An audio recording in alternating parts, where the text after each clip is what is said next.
William Cullen Bryant was born November 3rd, 1794, in Cummington, Massachusetts. 4 years later, his family moved in with his mother's parents in western Massachusetts. This area was very rural and most likely sparked his interest and respect for nature. At age 10, Bryant was translating and publishing Latin poems. One of his most famous poems, Thanatopsis, was written while he was a teenager. He married Frances Fairchild in his 20s while studying law at Worthington.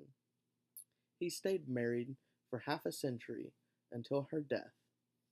At age 21, he was admitted to the bar and began practicing law. Though he spent 10 years practicing law, he was not happy and wanted to pursue poetry as a career, but it did not pay well. In order to write and be able to sustain his wife and himself, they moved to New York, where he started the New York Review. He published many of his best poems in these papers. A year later, in 1826, he was asked to join the Evening Post, later being renamed to the New York Post. Because he still wanted to pursue poetry, this position was much better than practicing law. While working for the paper, he still spent much of his time writing poetry. He once wrote to a friend, "I do not like politics any better than you do, but they get only my mornings. And you know, politics and a bellyful are better than poetry and starvation." 3 years later, he became the editor-in-chief at the Post, and his reputation as an editor became greater than his fame as a poet. In 1834, there was much unrest in America because of the fierce abolitionist riots, causing Bryant to leave America for Europe. While there, he met the poet Henry Wadsworth Longfellow, who had a few meetings with him before Bryant's abrupt departure back to America on request of his assistant editor, who was ill.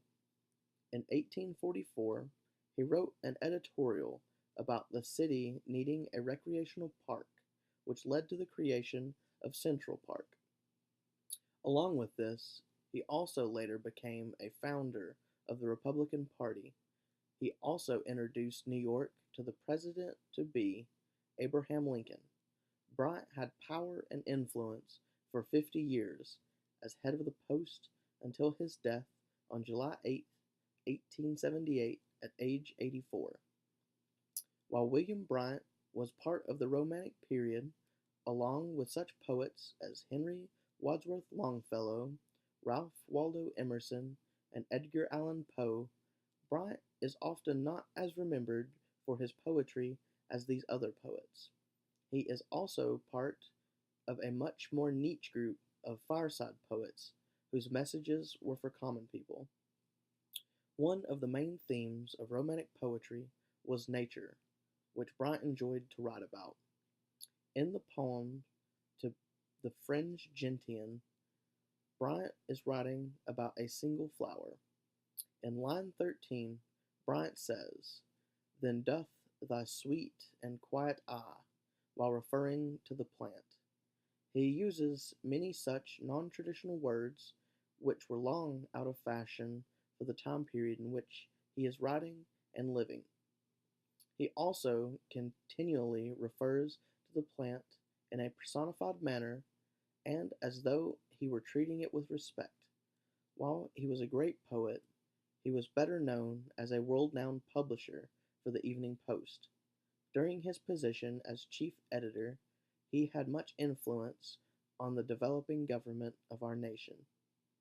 While this was not his main focus in life, he was very successful, though much of his time was taken by writing poetry, but was not rewarded as much for it.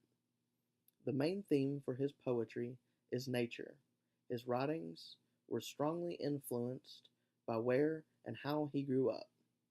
He was raised in a rural community and had chores to do on the farm This led to him wanting to be close to nature and staying in good physical fitness as well.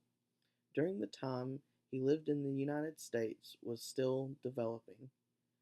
The transformation from relying on natural water power to steam power did not happen until late in his life. Much of his poetry was written to praise and appreciate the natural world that surrounds us. Bryant has a very good message about respecting and appreciating nature that is still relevant today.